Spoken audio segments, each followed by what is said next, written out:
Okay, so my name is Shelby Purdue and I did RNA polymerase. So, first I wanted to talk about just proteins in general. So, proteins are one of the most complex structures and functionally sophisticated of all molecules. So, without proteins, our bodies wouldn't function correctly.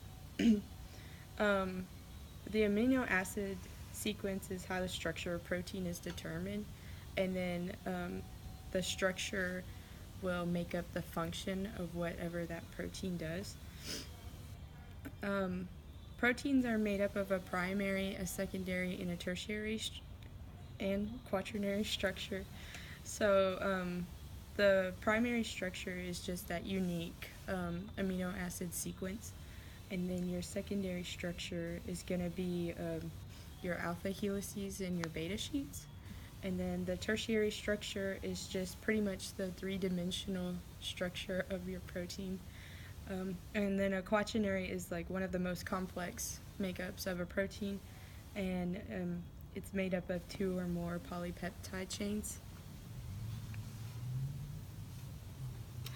So this next slide, it just kind of shows you, this is the primary protein structure.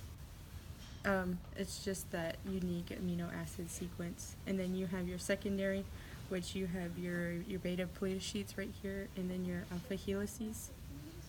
Then you have your tertiary structure, which is the bending of the alpha helices and the pleated sheets to make it that 3D structure. And then you have your quaternary, where it's the multiple proteins together.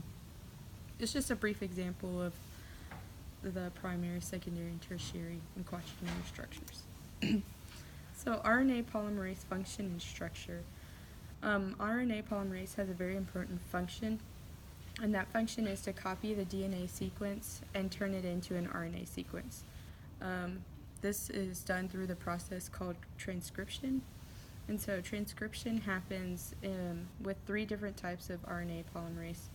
But these three different types only are found in eukaryotic cells. So in prokaryotic cells, there's only one type of RNA polymerase.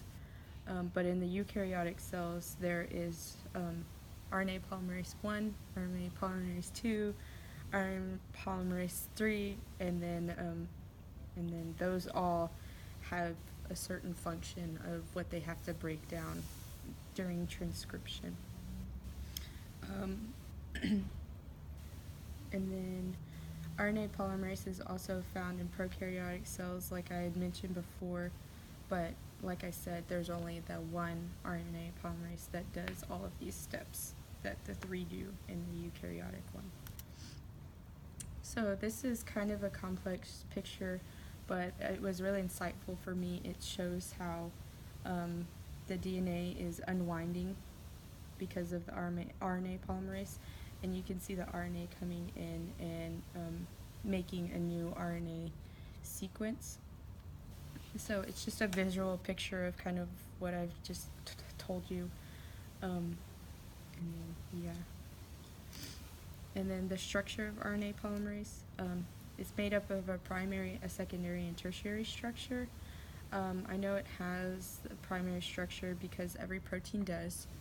And then I know it is also made up of a secondary because it consists of 5 subunits. And subunits are consistent of the beta pleated sheets and the alpha helices. And then I know it also has a tertiary structure because I found 3D models of it, so that gives it a 3D structure.